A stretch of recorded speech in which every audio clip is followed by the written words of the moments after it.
السلام عليكم ورحمة الله وبركاته.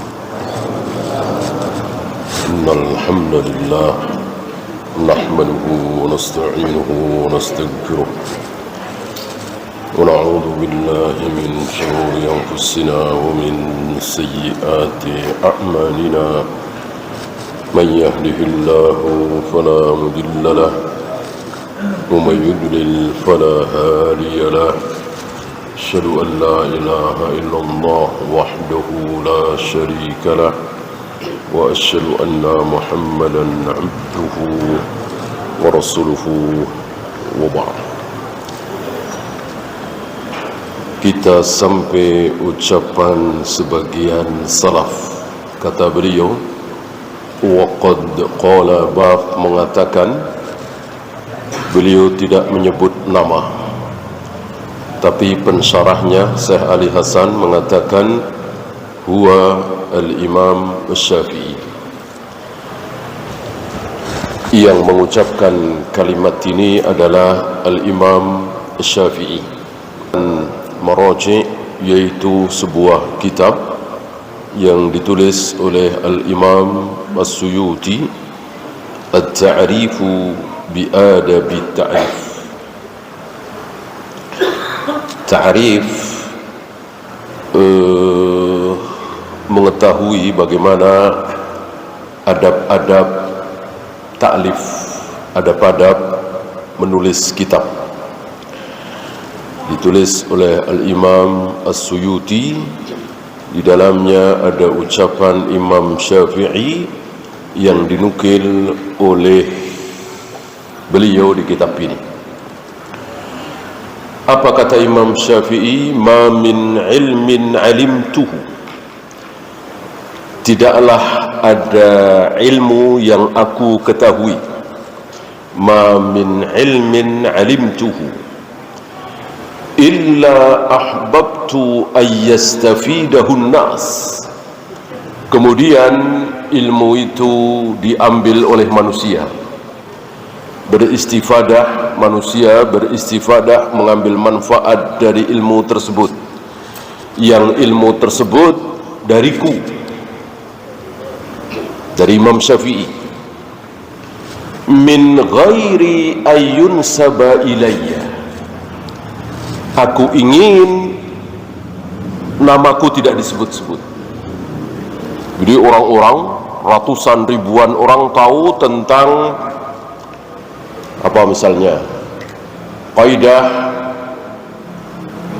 la qiyasa fil ibadah misalnya. Ini kan terkenal beliau yang memasyhurkan, atau mungkin beliau yang pertama kali mengucapkan. Awas ucapannya, bukan praktek. Kalau praktek tentu ada di zaman Nabi SAW dan para sahabat, tapi tidak diucapkan secara teori. Antum harus tahu ya, bahwa Rasul dan para sahabat itu terkenal apanya? Terkenal prakteknya, gitu. Tidak terkenal teorinya. Menurut antum, Rasul dan para sahabat ngapalin nggak? Hukum asal ibadah adalah haram kecuali yang ada contoh dariku. Ada nggak kalimat seperti itu? Rukun takdir ada 4. 1 tulisan, 2 ilmu, 3 ciptaan, 4 kehendak. Ada nggak Nabi bersabda seperti itu?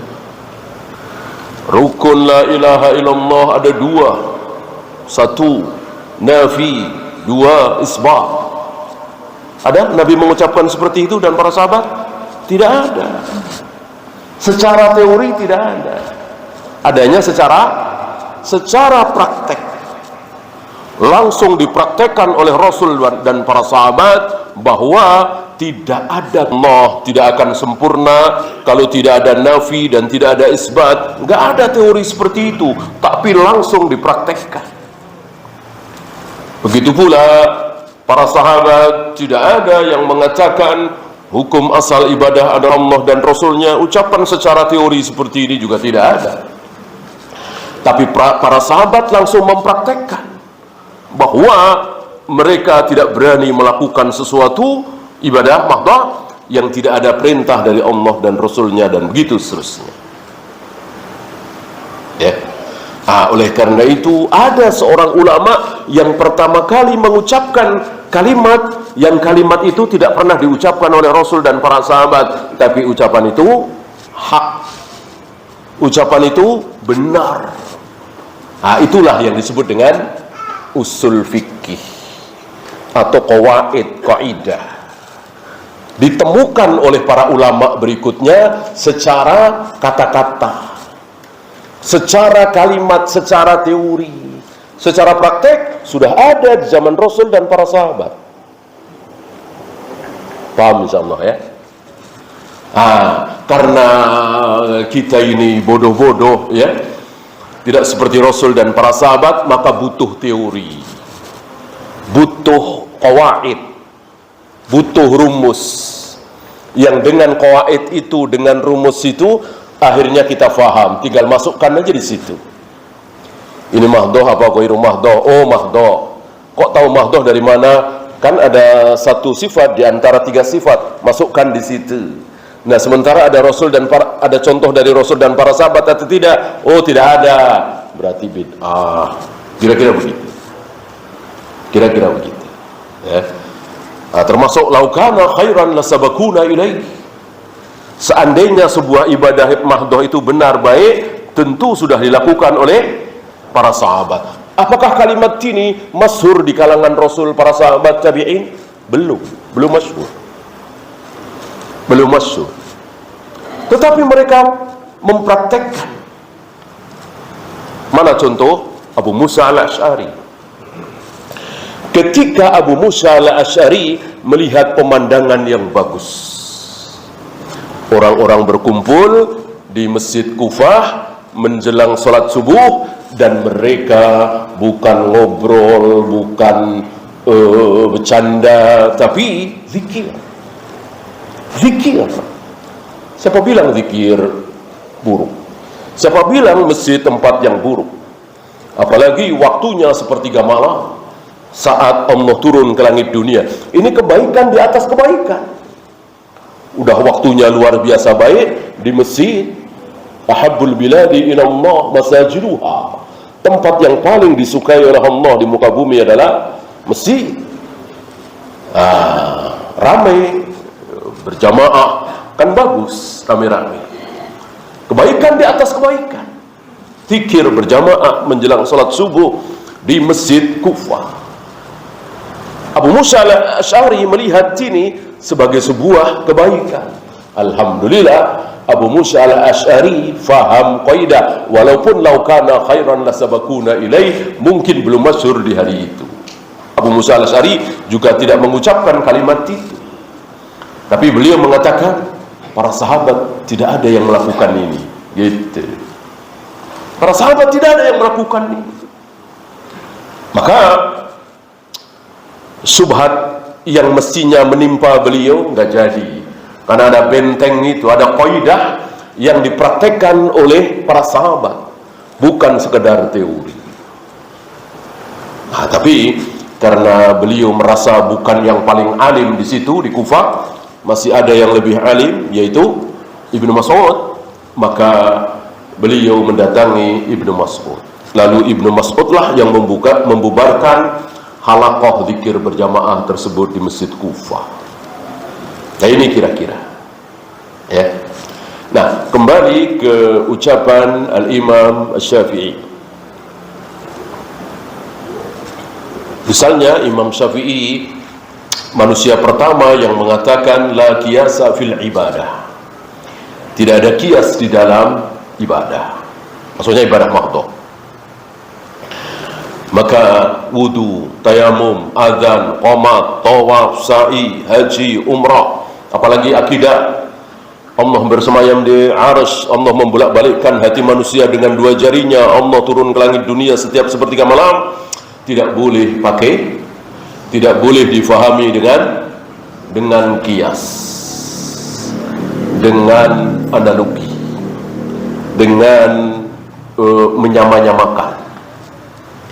Beda dengan urusan jual beli, urusan halal haram, ini boleh apa tidak, ini boleh pakai kias. Adapun masalah solat, masalah rukuk, sujud, wudu, tayamum, apalagi masalah akidah, tauhid, sama sekali tidak boleh memakai kias.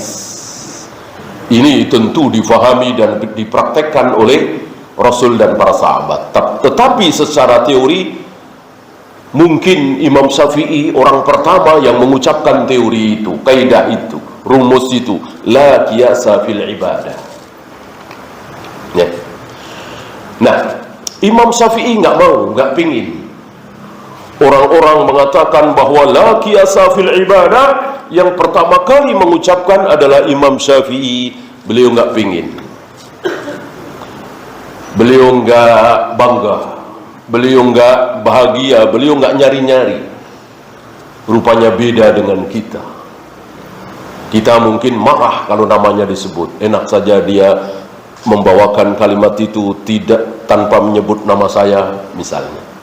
Itulah kita. Imam Syafi'i justru mengatakan, illa ahbabtu ayyastafidahun nas min ghairi ayyunsaba ilayya.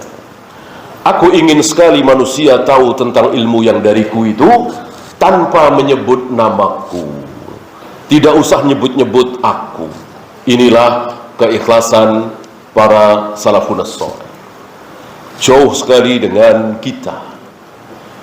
Kita ingin namanya disebut. Kita ingin namanya dinomorsatukan.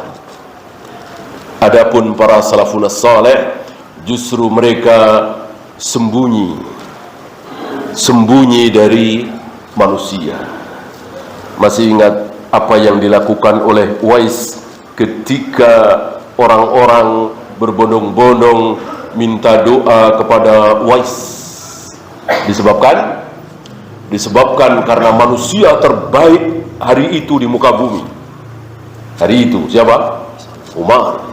Rasul sudah wafat, Abu Bakar sudah wafat. Kaum muslimin dipimpin oleh Umar. Siapa manusia termulia hari itu? Siapa lagi kalau bukan Umar?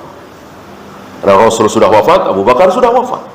Nah, manusia termulia di muka bumi hari itu minta doa kepada Uwais. Di mana yang lain tidak berbondong-bondong, ya kan?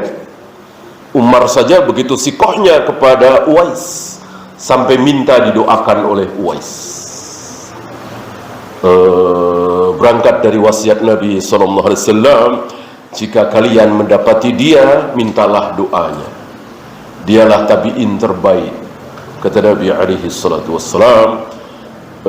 Walaupun sezaman dengan Nabi, tapi Uwais ini belum pernah bertemu dengan Nabi SAW, maka tidak bisa dikatakan sebagai sahabat.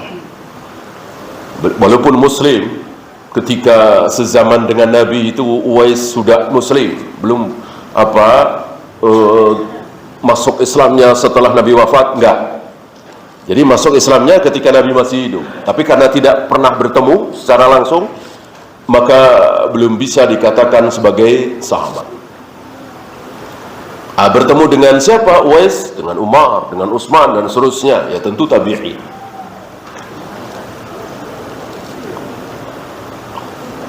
Nah, ketika orang-orang itu berbondong mengikuti Umar minta doa kepada Uwais, maka Uwais bersembunyi, tidak seperti kita. Kalau sudah berbondong-bondong barangkali pasang pelang, ya. Eyang fulan, pelangnya ke sini, ya kan, belok kanan lurus, belok kiri, ya, itulah kita. Beliau justru bersembunyi dari manusia. Ini menunjukkan bahwa para salafun salih betul-betul mencari akhirat, tidak mencari kemasyhuran, tidak mencari ketenaran. Yang dicari betul-betul ridha Allah, tidak seperti kita. Kemudian wa minhum man yafrahu bi kasratil atba'. Di antara mereka yang tergoda oleh talbisul iblis adalah mereka senang, bangga, bahagia dengan banyaknya pengikut, banyaknya jamaah. banyaknya orang yang hadir di majlis dia. Gitu. Wa yulabbisu alaihi iblisu, dan iblis menipu dari arah sini. Iblis menipu kepada si fulan ini yang jamaahnya ribuan misalnya, bi anna hadzal farha li kathrati tullabil ilm. Kita patut bangga dan bahagia. Kenapa? Karena banyak para tullab. Gitu. Siapa yang tidak bangga, siapa yang tidak bahagia, siapa yang tidak senang bersyukur menyaksikan murid itu banyak, yang belajar ilmu itu banyak, yang mulai sadar banyak, yang mau tobat banyak, yang hijrah banyak.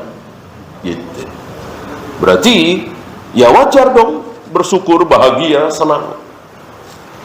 Gitu.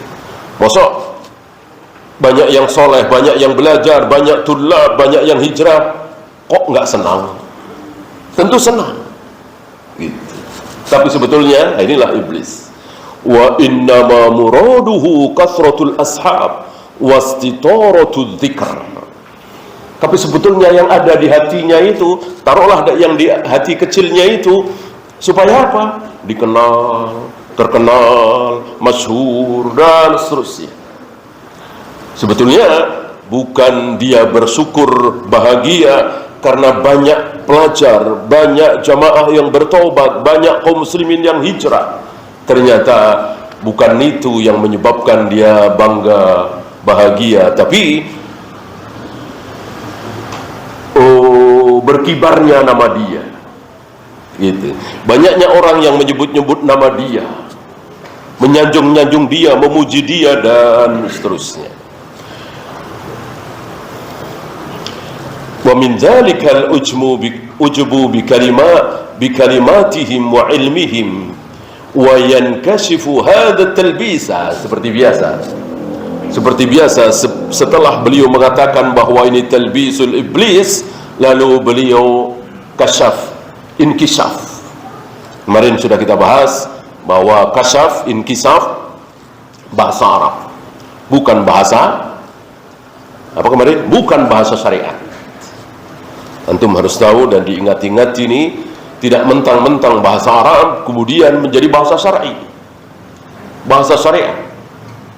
Salat, saum, ruku, sujud, tawaf, sa'i, miqat, dan seterusnya, ini bahasa Arab sekaligus bahasa syariat. Gitu ya. Nah, ada bahasa Arab yang bukan bahasa syariat. Ya, seperti to'am, syarab, makan, minum, saya, kamu, dan seterusnya. Ini kan bahasa Arab. Ana, antum, bahasa Arab. Tapi bukan bahasa syariat. Paham ya? Yang jadi masalah, bahasa Arab yang bukan bahasa syariat dimasukkan menjadi bahasa syariat. Salah satunya kasyaf kemarin. Dikiranya kasyaf adalah terbukanya hijab, terbukanya tabir. Yang ketika sudah kasyaf, sudah terbuka hijab itu, tabir itu, dia bisa tahu apa yang akan terjadi nanti malam, besok pagi, bulan depan, tahun depan. Ini batilnya di situ. Ilmu kasyaf katanya, atau ilmu mukasyafah. Ini agamanya para torekot sufiyah, bukan agamanya Rasul dan para sahabat. Jika kasyaf itu, mukasyafah itu ada, yang pertama kali tentu Rasulullah, kemudian para sahabat. Jangankan para sahabat, Rasulullah tidak tahu kalau dibohongi, nggak tanggung-tanggung. Yang membohongi siapa? Istrinya, 2 istrinya. Ini kan apa ya? Aneh sekali. Seorang nabi, seorang rasul, manusia paling mulia di muka bumi, berhasil dibohongi oleh 2 istrinya. Kalau bukan karena Allah yang menyingkapkan itu, menurunkan wahyu, tentu beliau dan kaum muslimin nggak akan tahu kalau beliau dibohongi oleh 2 istrinya, Aisyah dan Hafsah, dalam masalah madu. Maka turun surat At-Tahrim yang beliau mengharamkan madu itu. Artinya Rasulullah saja tidak mengetahui hal yang gaib. bagaimana sahabat, bagaimana tabi'in, atba'ut tabi'in, bagaimana kiai ulama hari ini, tentu lebih tidak tahu lagi. Nah, mereka membuat satu istilah bid'ah bahasa Arab yang dimasukkan dalam bahasa syariat, yaitu kasyaf atau mukasyafah, tersingkap hijab. Nah, di sini yankashif, inkishaf, kasyaf, apa bahasa Arab? Tersingkap talbis itu, tipuan iblis itu tersingkap. Apa? Bi annahu law in qata'a ba'duhum ila ghairihi mimman huwa a'lamu minhu sakula zalika alaihi. Kalau murid-muridnya itu, jamaahnya itu pindah kepada orang yang lebih alim dari dia, sakit hati dia, berat dia, sedih dia. Padahal kalau betul-betul ucapan dia tadi jujur bahwa dia senang, bahagia karena banyaknya pelajar, banyaknya jamaah yang bertaubat, yang berhijrah, ya tentu dia nggak peduli mau bertobat di hadapan dia, cari ilmu kepada dia atau kepada yang lain, nggak masalah. Yang penting sama-sama sunnah, yang penting sama-sama salaf, kan gitu. Nah, terlihat terbuka talbisnya, tipuan iblis itu terbuka. Ternyata dia senang, bahagia, bangga bukan karena banyaknya yang bertaubat, tapi banyaknya orang yang berkumpul di majelis dia, jamaah dia. Maka ketika pindah ke ulama lain, dia tersinggung, dia marah, ya, dia sempit, dia sesak dadanya. Talbisnya di situ, ketahuannya di situ.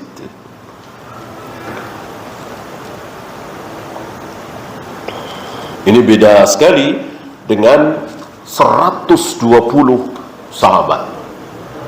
120 sahabat yang dijumpai oleh Ibnu Abi Layla, seorang tabi'in. Dia bertemu dengan 120 sahabat yang ada di Masjid Nabawi.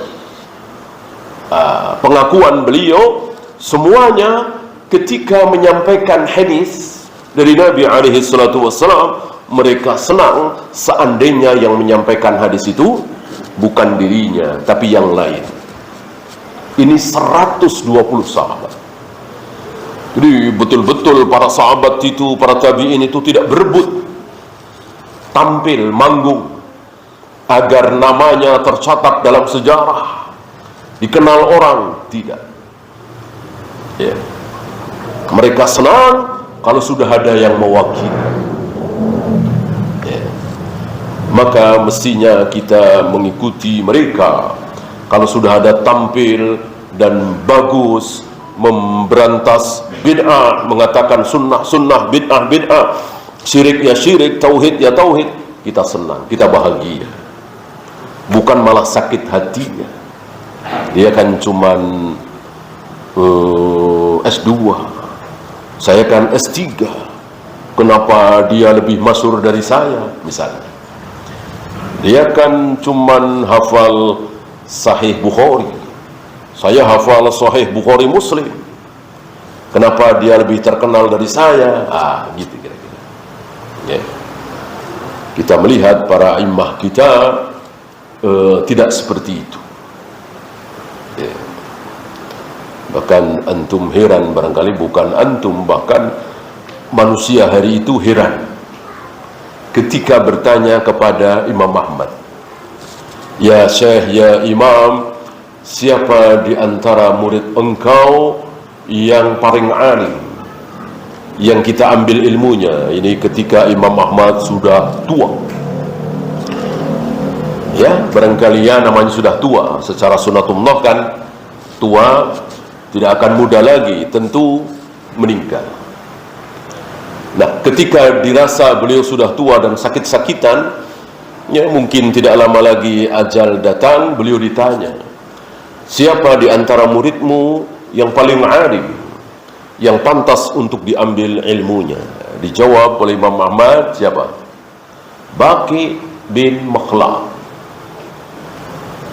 Baqi bin Makhlad. Semuanya bengong, siapa dia? Siapa dia? Gak ada yang tahu, gak ada yang kenal siapa Baqi bin Makhlad. Ya. Kalau yang lainnya tentu mereka tahu, termasuk Imam Bukhari walaupun jauh ya umurnya, Yahya bin Ma'in, Ali bin Madini, Yahya Al-Qattan dan seterusnya, tentu dikenal, tahu. Ini siapa Baqi bin Makhlad? Gak ada yang tahu. Ternyata Baqi bin Makhlad mengambil ilmu Imam Ahmad sembunyi-sembunyi. Kita tahu fitnah yang menimpa pada diri Imam Ahmad setelah dipenjara selama 30 bulan kira-kira, kemudian dikeluarkan, tapi tidak boleh keluar rumah. Tidak boleh keluar rumah. Baqi bin Makhlad ini dari, ada yang tahu, dari Andalus, Spanyol, Eropa. Nama Imam Ahmad berkibar sampai Spanyol, Andalus. Padahal belum ada internet, belum ada medsos. Tentu Allah yang menyampaikan, mengibarkan nama beliau sampai ke Eropa, sampai ke Andalus. Maka seorang anak muda, mungkin remaja belasan tahun, Baqi bin Makhlad bertekad datang ke Baghdad untuk mengambil ilmu dari Imam Ahmad. Entah berapa minggu, berapa bulan perjalanan sampai ke Baghdad, sampai di masjid, ya, setiap kali bertanya Imam Ahmad yang mana, Imam Ahmad bin Hanbal, yang nggak ada yang berani jawab. Ada yang berani jawab bisik-bisik, karena fitnah itu, khalqul Quran. Maka setelah dengan bersusah payah mencari mana rumah Imam Ahmad, akhirnya tahu. Dan untuk bertemu dengan Imam Ahmad tidak mudah, karena tentu Imam Ahmad juga tidak tahu ini siapa. Bisa saja jasus, ya kan? Maka tidak langsung diterima, terus dikejar lagi, gak terima. Akhirnya diterima. Maka belajarlah anak muda ini, Baqi bin Makhlad, dengan Imam Ahmad sembunyi-sembunyi. Gak ada yang tahu. Entah berapa bulan, berapa tahun, tiap hari, tiap malam. Maka sampai kepada usia di mana beliau sudah sangat menua, beliau ditanya, siapa di antara muridmu yang paling alim ya Syekh? Dijawab dengan nama yang murid-muridnya tidak tahu.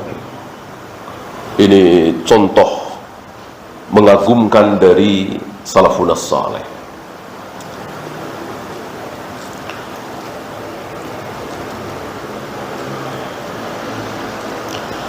Wa ma hadhihi sifatul mukhlisi fit ta'lim. Ini bukan sifat orang yang mukhlis. Mukhlis isim fa'il dari akhlasa yukhlisu, masdarnya ikhlasan, isim fa'ilnya mukhlis, isim maf'ulnya mukhlas, karena 4 huruf, ya kan? Artinya orang yang ikhlas. Sifat orang yang ikhlas tidak seperti itu. Kalau betul-betul ikhlas, tidak seperti itu. Mau ngaji sama siapa, mau berguru kepada siapa, mau menghadiri majelis siapa, nggak masalah. Yang penting pada ngaji, yang penting sunnah, yang penting salaf. Ini sifat orang yang ikhlas. Berbeda dengan yang tidak ikhlas, yang hasad. Tadi merasa berat kalau dia ditinggalkan oleh murid-muridnya, ya, lalu beralih ke ulama yang lebih alim.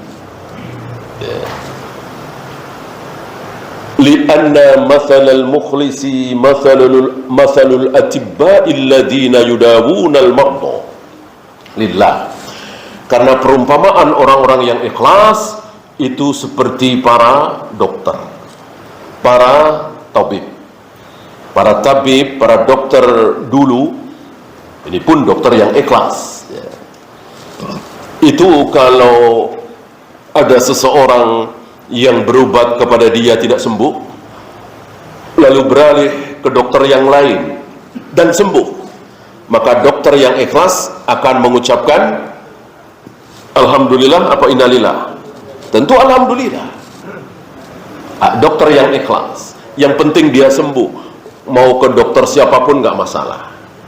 Dan dokter-dokter hari ini yang profesional kan seperti itu. Oh, ke dokter fulan saja, beliau spesialis jantung, kalau saya kan dokter umum. Nah, begitu ya, karena dia apa istilahnya profesional, istilah ini ya ikhlas gitu. Dia merasa bahwa dia dokter umum, dia tidak boleh menangani pasien ini karena keluhannya adalah jantung. Dia tidak tahu tentang jantung kecuali sedikit sekali. Ciri-ciri sakit jantung begini, ya sudah, tidak berdalam-dalam. Beda dengan yang spesialis jantung, dia bisa tahu. Maka dia bikin rekomendasi oret-oret supaya ini dibawa ke dokter fulan yang spesialis jantung, kira-kira begitu. Jangan sampai para ustadz, para dai, para ulama kalah oleh dokter. Dokter aja ikhlas, profesional, merasa tidak mampu, tidak sanggup, ya sudah. Ya.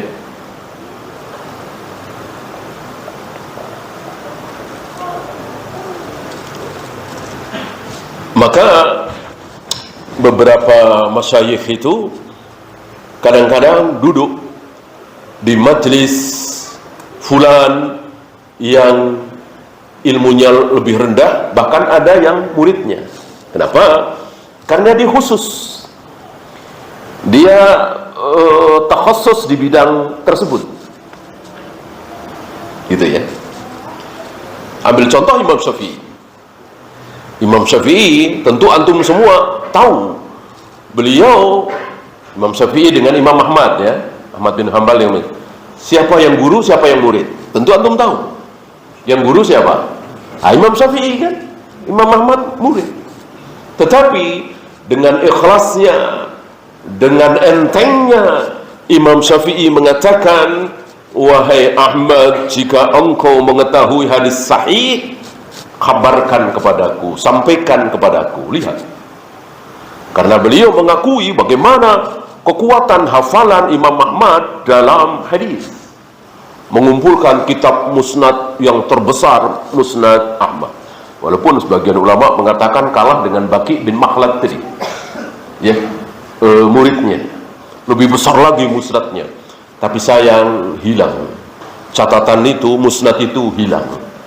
Maka tetap musnad terbesar adalah Musnad Ahmad. Apa kitab hadis Imam Syafi'i? Apa? Nggak ada. Nggak ada kan? Imam Malik gurunya ada Al-Muwatta. Kitab hadis Imam Syafi'i apa? Nggak ada. Al-Um kan bukan kitab hadis, kitab fikih, ya kan? Ar-Risalah bukan kitab hadis, tapi qaidah, tentang qaidah. Kan dua ini yang paling masyhur kitab beliau, Al-Um dengan Ar-Risalah. Tentu yang lain banyak, tapi tidak semasyhur dua itu. Nah, kitab hadis yang ditulis oleh Imam Syafi'i tidak ada. Bukan begitu beliau tidak tahu apa-apa tentang hadis, bukan begitu. Tapi tentu hasil karyanya kalah dengan Imam Ahmad, padahal muridnya. Dan beliau tidak ragu-ragu, tidak segan-segan mengakui kehebatan Imam Ahmad, sampai mengatakan seperti tadi, jika engkau mengetahui hadis sahih, sampaikan kepadaku.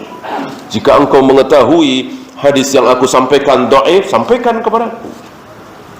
Padahal apa ucapan Imam Ahmad kepada tentang Imam Syafi'i?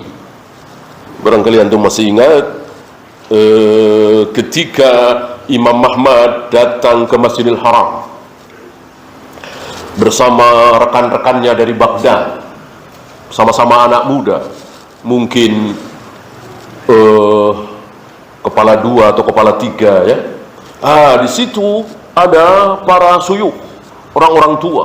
Ada Sufyan bin Uyainah, Sufyan Ats-Tsauri, ini ulama-ulama tua.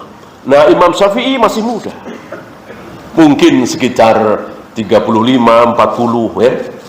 Nah, kebiasaan para pelajar itu memilih para syuyukh, orang-orang tua.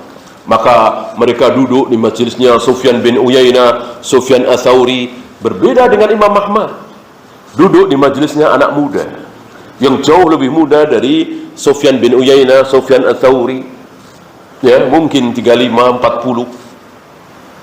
Maka Imam Ahmad dikritik oleh teman-temannya, kenapa engkau duduk di majelis anak muda? Kenapa engkau tidak duduk di ulama-ulama senior kita? Dijawab oleh Imam Ahmad, sebelum aku bertemu dengan anak muda ini, yang maksud Imam Syafi'i, aku tidak tahu nasih itu apa, mansuh itu apa, aku nggak tahu. Mutlak itu apa, muqayyad itu apa, aku tidak tahu. Ya, am itu apa, khas itu apa, aku tidak tahu. Tentang kaidah semua ini, mutlak, muqayyad, am, khas, ini nasih, mansuh, ini kan semua tentang kaidah. Aku tidak tahu. Setelah aku duduk di majelis anak muda ini, Imam Syafi'i, aku menjadi tahu. Nah, ini sanjungan Imam Ahmad kepada Imam Syafi'i. Apa? Lebih kepada usul fikih. Dan itu jelas penting sekali. Sangat penting sekali usul fikih. Salah satunya tadi, kalau tidak mengenal usul fikih, tidak tahu kaidah la qiyasa fil ibadah, hancur. Sebagaimana hancurnya sebagian saudara-saudara kita berani-beraninya sholat qobliyah Jumat, padahal tidak ada dalil adanya qobliyah Jumat, tapi mereka berani melaksanakan qobliyah Jumat karena dikiaskan dengan qobliyah duhur. Karena mereka tidak mengenal kaidah yang diucapkan, dimasyhurkan oleh Imam Syafi'i, la qiyasa fil ibadah. Tidak ada kias di dalam ibadah. Nggak boleh. Solatkan ibadah, wudu ibadah, azan qomat ibadah. Tidak boleh pakai kias. Harus betul-betul murni dalil. Apakah Rasul dan para sahabat melakukan qobliyah Jumat? Begitu. Kalau melakukan kita ikuti, kalau tidak jangan. Apakah Rasul dan para sahabat ketika takbir kedua, takbir ketiga, takbir keempat dalam salat mayat mengangkat tangan apa tidak? Kalau takbir pertama jelas, takbiratul ihram, mengangkat tangan itu jelas dalilnya. Tapi takbir kedua, takbir ketiga, takbir keempat, mana dalil? Kalau tidak ada dalil, diam. Mereka yang salah faham mengatakan dikiaskan dengan takbiratul ihram. Kan sama-sama takbir, sama-sama berdiri. Ya, kalau takbiratul ihram mengangkat tangan, tentu takbir kedua, ketiga, keempat juga mengangkat tangan. Sama dengan takbir kedua, ketiga, keempat, kelima, keenam, ketujuh dalam solat Id, dan 5 kali di rakaat kedua. Mereka ada yang mengatakan mengangkat tangan dikiaskan dengan takbiratul ihram. Kalau memakai kaidah Imam Syafi'i, tidak boleh ada kias di dalam ibadah. Karena ini ibadah, maka harus ada dari Rasul dan para sahabat bahwa mereka betul-betul mengangkat tangan. Kalau tidak ada, sudah. Tunggu dalil sampai betul-betul ada. Ya.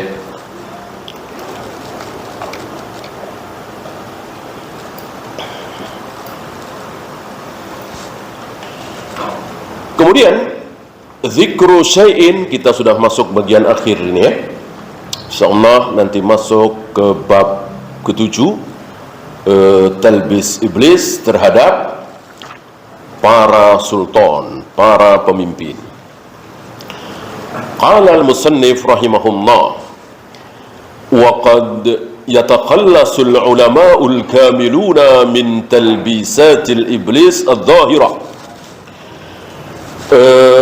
Iblis menggoda, menipu para ulama yang sempurna ilmunya, amalnya.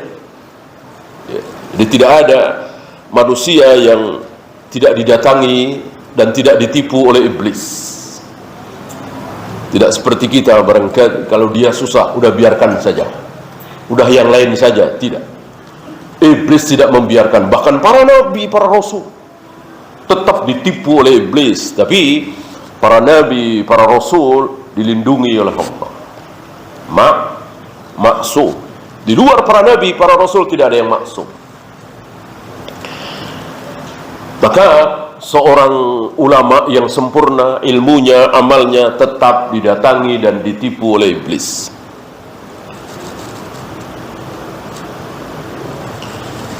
Fayatihim bi khafiyyin min talbisihi.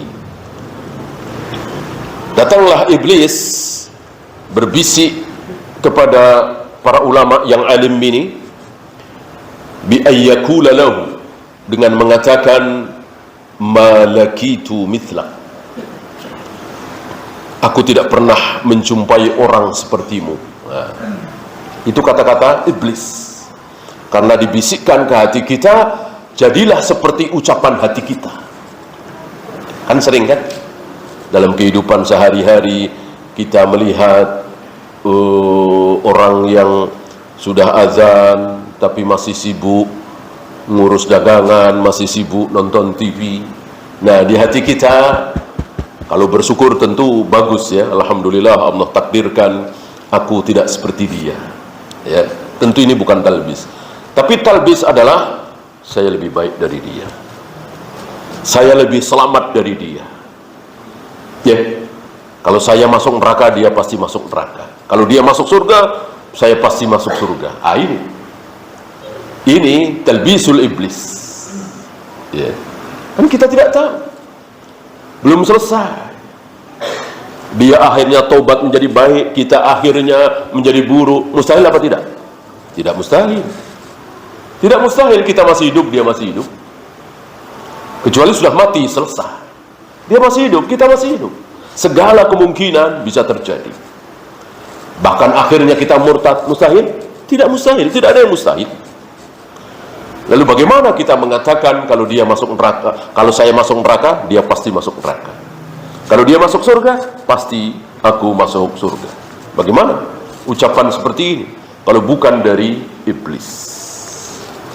Nah, begitu kira-kira. Enggak ada yang tahu. Itu ada di hati kita.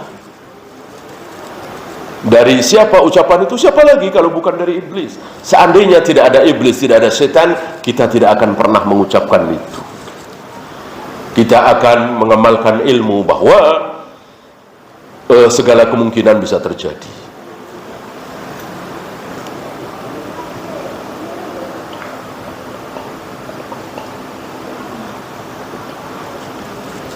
Malakitu mislaka,